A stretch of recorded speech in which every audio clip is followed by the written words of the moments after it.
I have Frank's diamond with me on this trip. It was a bit healing for me. This is definitely a celebration of my dad's life. Frank had told the boys when I die, just spread my ashes over Alaska. Keep going a little, and I'll take it off. Before he even was sick, he said, I want my ashes, spread in Alaska. I was just going to say, wait for Lola. He told me to spread his ashes in Alaska and didn't really tell anybody else. You're going to get in trouble. Uncle Frank always wanted to come to Alaska, and he wanted his ashes here, but he has never been here before. He and the boys would watch just about every Alaska TV show that was on. You think it's a bear? It could be a baby bear. You know who would know. Frank. Of course he would. Now we're here to celebrate my dad's life. As a family. Where we're traveling in an RV. Well, Frank wouldn't have liked this because it's a Ford. He would have probably liked for us to tent camp. But there's compromises. Oh my God, we would sit there in the hospital and watch My 600-Pound Life. I go, this is my favorite show, Uncle Frank. I've seen this one before. And he's like, this is awful, whatever. And then they come to the hospital the next day and he goes, hey, have you seen this episode? I go, I've seen them all. He's like, I've been watching it all day. He goes, this guy doesn't get out of bed. He eats 5 pizzas at once. I go, I know. That's why it's amazing. This trip was really about, bringing Frank where he wanted to be.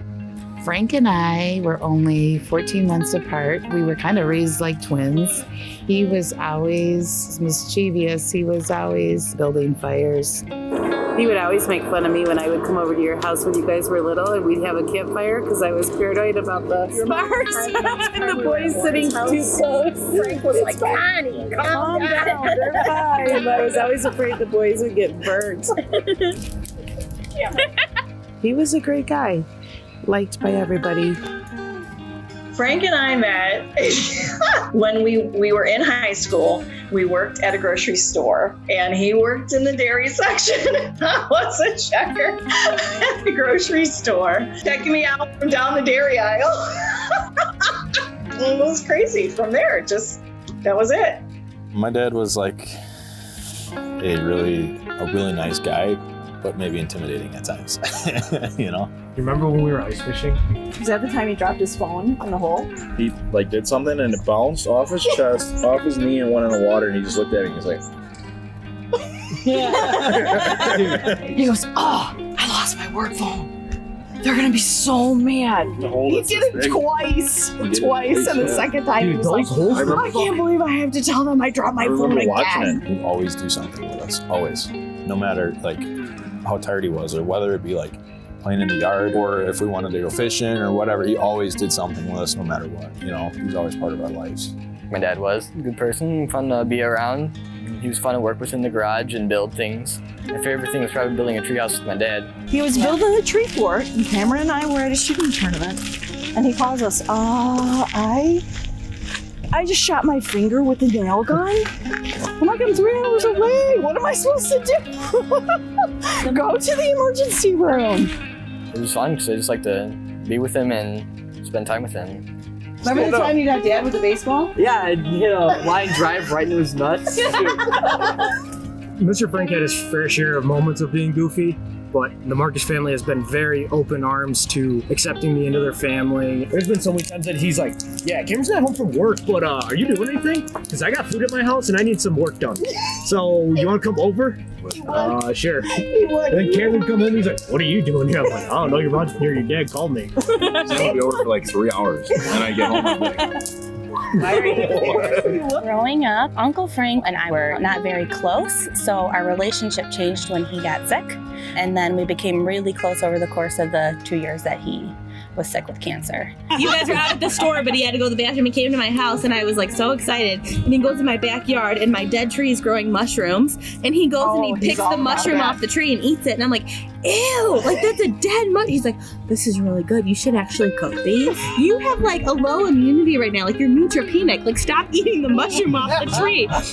It's been very eye-opening to hear their relationship with him in a different way. And it's setting free some of the pain that we've been holding. No, do not pick us up. Do not. No. Grief is intense because you love deeply. and you have to talk about it. You don't realize what heartache is really like. There's no other way to describe it other than it hurts and it sucks. And that's just how it is. And it's gonna be like that for a while. But I feel like if he were here, he'd really value the fact that there's no distractions, it's just us. About 2 days before he passed, he looked at me and he said, Britt, do you ever think about just sitting around the campfire with your family? He's like, no technology, no pain, silence, and just being with your family. It's hard, but the memories are there. And you can't, no one will take that away, so it's okay. Spreading Frank's ashes. It was really hard. But I think I've been very blessed to have my family with me on this trip, especially my boys. They're very strong and they're very loving, but they look out for me. Watching the family spread Uncle Frank's ashes was a bit tough for me, I would admit. But this is really what he was all about and what he would want. That was sad, but I know that's what he wanted. It was kind of peaceful to do, especially where we did it. To have Frank's diamond with me on this trip, it was a bit healing for me. I think that's a really cool idea. I would have never guessed that you could take ashes and take the carbon and turn it into a diamond. I mean, I guess anything's possible. It's like 2020. You can do whatever you want. I think that it's good for her to have a piece of him with her all the time, no matter where we go, I just think it's great that she's bringing him with her everywhere that she goes, and it makes her happy to see that blue, and it's just a positive thing for her to have. The seagull at the site where we spread the ashes was hilarious. That bird, Mason, look, the bird is watching. Uncle Frank liked birds, but there's one picture that I can remember distinctly where he was like trying to catch a pigeon on the deck. And so it was really weird to me that it was a seagull, because I don't think Uncle Frank was as fond of seagulls as he was of pigeons. And it was weird because Uncle Frank was really known for his blue eyes. And so I Googled that specific breed of birds, and it said those birds typically don't have blue eyes. And when that bird came really close to us, it had like ice blue eyes. Oh, pooping. Of course you would. Well, now you have.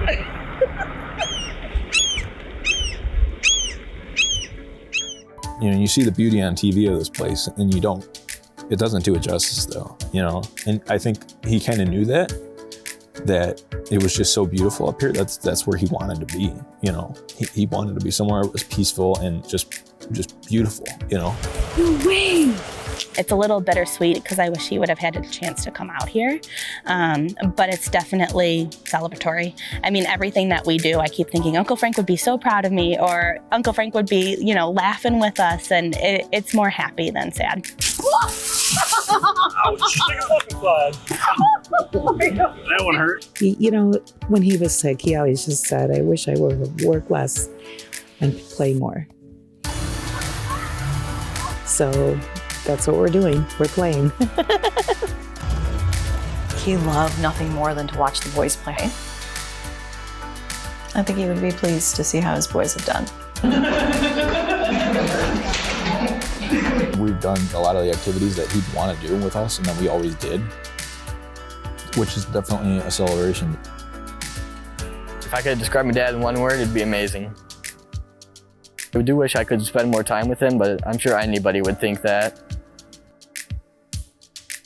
When you're a teenager, you don't realize concept of time, and you don't realize what your parents do for you. But you should, because the most important time that you can spend is with your parents. You never know when something can happen. Mom, I'm proud of you. You work hard. I know it's rough, but I think if he were here, I know he's proud, and if he were here, I know he'd voice it.